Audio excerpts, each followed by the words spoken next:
Holy crap, people, look at the size of this. For those who don't know, this is the GWM Wey G9 People mover.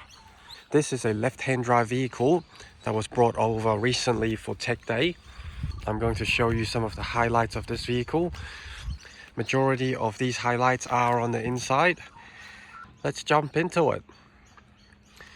Starting off with not the driver's seat, but instead the front passenger seat.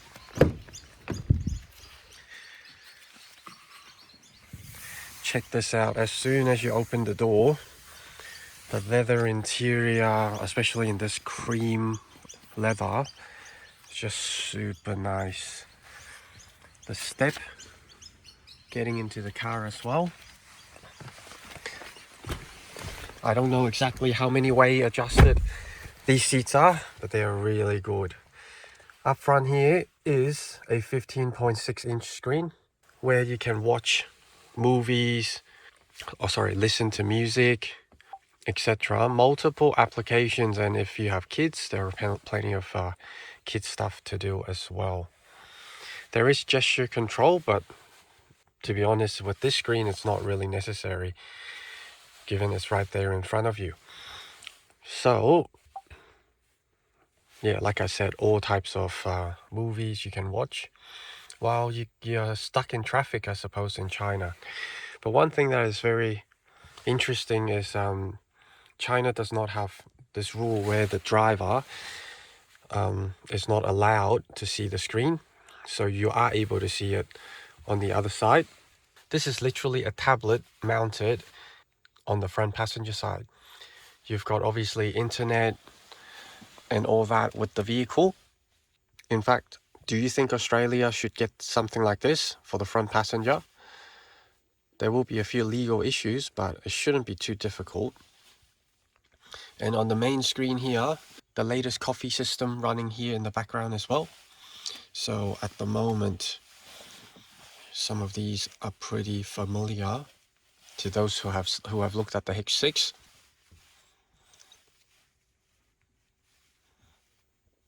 Check that out.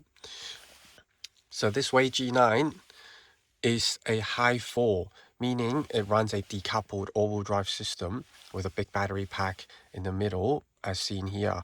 44 kilowatt hour to be precise.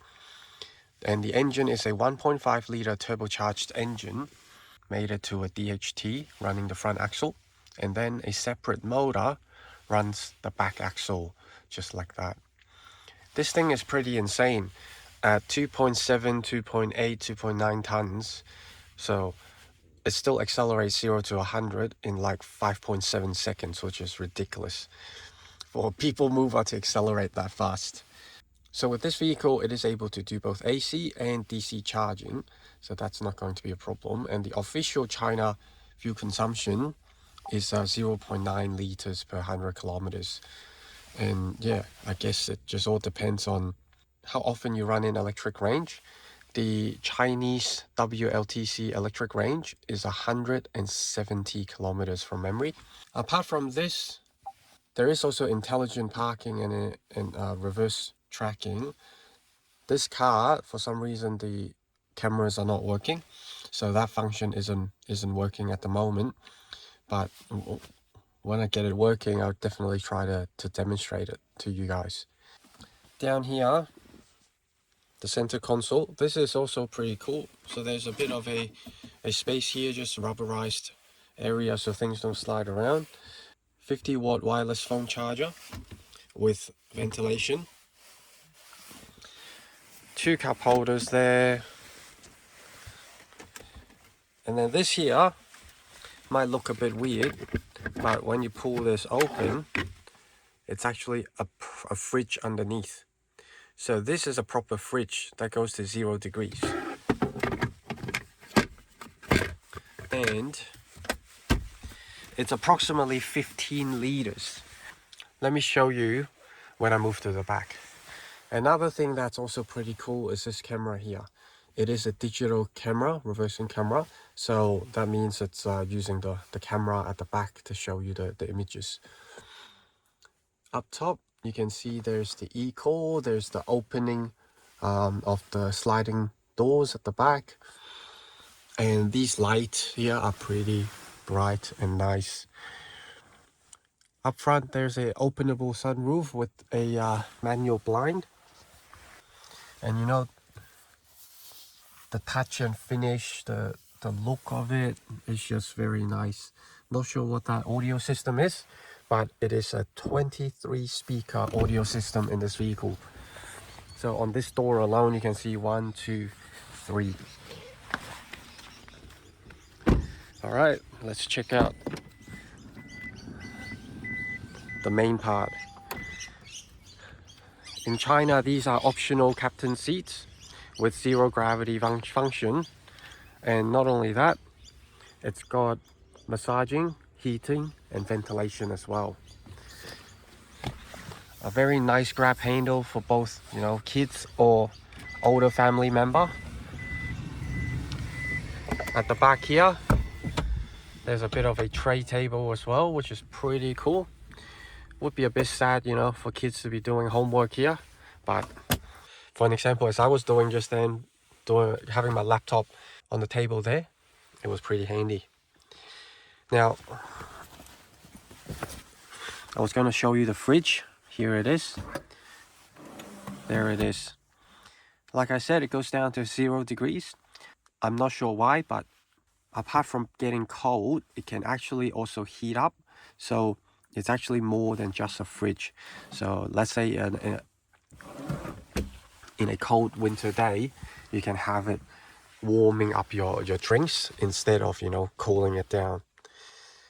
There's a 17, can't remember 17-point-what-inch screen back here, but it is pretty big. The way to open the screen is via voice command. The intelligent voice command in this car is quite smart. So let me just open that very quickly for you. 小魏同学，二排请讲。打开二排屏幕。 Rear entertainment screen is adjusting. Please mind your head. So there you go. As I mentioned, there are quite a few cool features on this, and as you can see, or hopefully you can see, to reach the screen, which is a touch screen, it's a bit of a stretch, which is why you see those two cameras there. They are gesture controls. So let me show you how it works. There you go, there's my hand. And for me to click something, I just need to pinch my fingers like this. Pinch, pinch. I can pinch and drag, or just get out there like that. So overall, you know, it's probably easier to still use voice command, but there are options for you to use gesture control, or obviously just reach all the way to the touchscreen as well.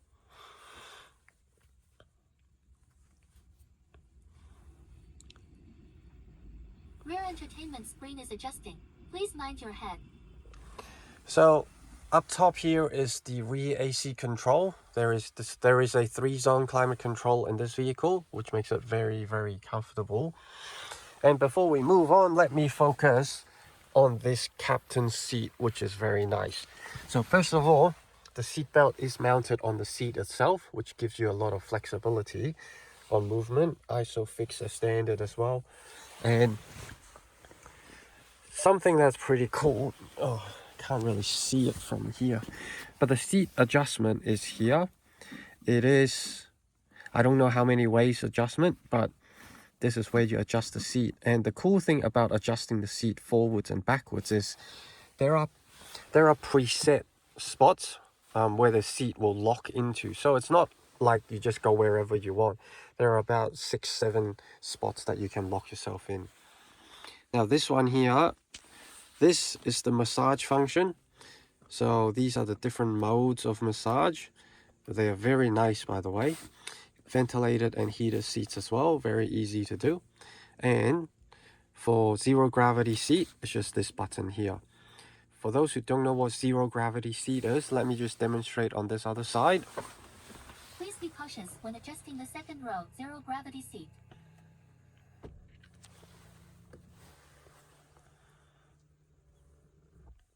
There you go. So long story short, the leg raise comes up, the seat back goes back, and you just basically lie in this very, very comfortable position. Now, in the way, as soon as the driver or the vehicle starts moving, this function is disabled, obviously for safety reasons. So Please there, be cautious when adjusting the second row zero gravity seat. I have actually heard of a case in China where some other brands were able to drive in the zero gravity seat, and when the car had an accident, unfortunately, that person basically folded in half, as you can imagine why. The body just went through and folded in half, which wasn't very good.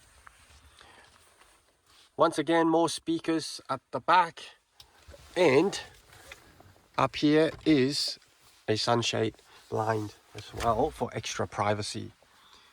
Even the third row does have their own blind. Before we move on to the third row seat, there's one more feature here.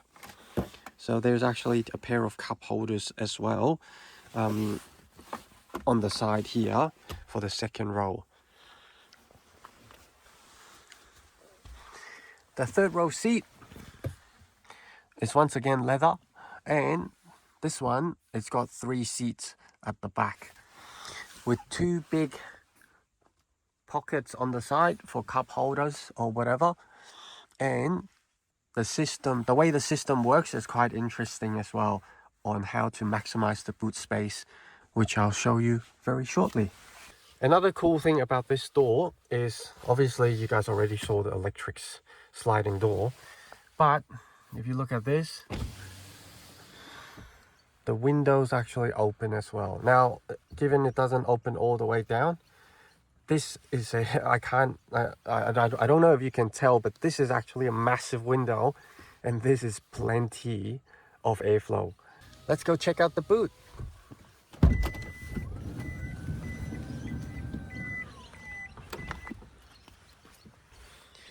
To shut the door, you just press this, and then the door automatically shuts. How nice is that? Oh, and by the way, you see this charging flap? If this charging flap is open, you think, oh damn, if I open the door now, this is what happens. So the car knows the flap is open and it won't activate the automatic door. In fact, you can see, even when I try to force the door open, it actually locks it off, from obviously avoiding any damages to charging cables and also the door itself. All right. Button is just under the E there. It is a massive tailgate. To be honest, a pretty functional and usable boot. So this space, I don't know the literage, but you can definitely fit some decent sized luggages here, and also, you know, your trip to Bunnings on the weekend. Now, when I pull that lever here, if we come to the front, it actually tucks up the seat base, and it brought the seat back forward. After you've done that, you can also press these 2 buttons here, and what it does is it slides the seats forward to open up an even bigger area for you to store stuff. Now obviously there are other solutions out there which might suit you more, but this is definitely still a very, very feasible solution,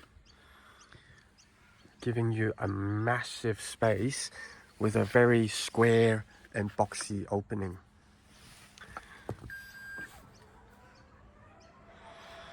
All right, now after speaking about all of the passengers, etc., we can talk about the driver, because at the end of the day, this is not a driver's car, but you're still pretty well looked after here. Welcome seat, heated and ventilated seats, massaging front seats, and you know, this screen is nice and clear.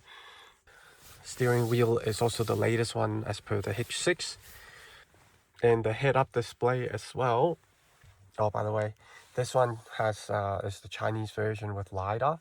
So the information you get on here is just astonishing. I'm going to show you guys a video of it while I'm driving to give you a sense of what you can see versus the current one. The head-up display, yeah, it looks tiny in the screen here, but let me tell you, it is massive. It is the biggest head-up display I have seen in a GWM vehicle. So that's about it, guys. What do you think? Would you buy a Wey yourself? Is this a people mover that you would actually consider? With all its features, its luxury, amenities, and what would you suggest something like this should or would cost? Keep in mind, a Toyota Alphard with significantly less spec and features is currently selling at around the $140,000 mark, which is just mind-boggling to me. Like, it just does not make sense at all why someone would pay that sort of money. So yeah, let me know. Keen to hear what you guys think. And if you have any other questions specifically about this car, make sure you leave it in the comments below. Thank you very much. I'll catch you in the next one.